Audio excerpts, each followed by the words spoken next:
So how to become a supply teacher?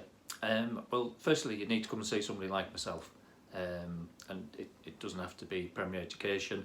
We cover Greater Manchester, East Cheshire, do some work in Bradford, and wherever you live, the best thing to do is Google's usually first port of call. Check out the reviews of a company and then register with someone. Now at the moment, because of COVID, we're doing online interviews, but normal practice is you would have to come into our office here in Wilmslow, and you come for an interview.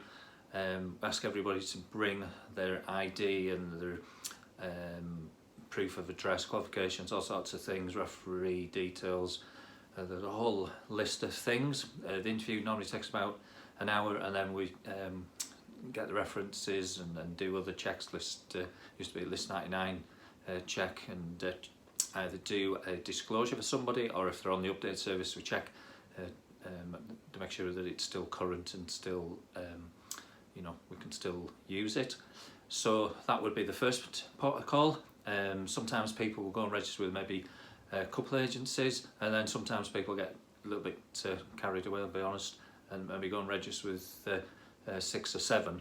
Now that's all good if you're maybe secondary and for a subject that is quite specific, but if you're a primary teacher, when it gets busy, you've got loads of people like me ringing you, offering you work. So whether you register with 1 or you register with 2, or register with a few, it depends on your circumstances.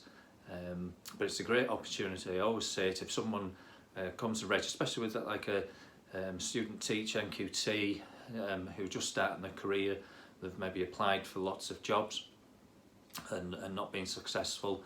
So I always say, don't panic, do supply for a little while, go into different schools and learn best practice and develop your own teaching as well, and it'll give you confidence. Supply can be, you could be booked going to go somewhere tomorrow, or we may get a phone call at 5 to 9, need somebody for year 3, as soon as possible, can you get someone? So there's different things, but it is a great experience.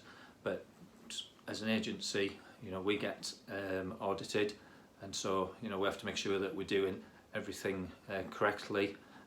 So face-to-face interview would be a must in normal situation.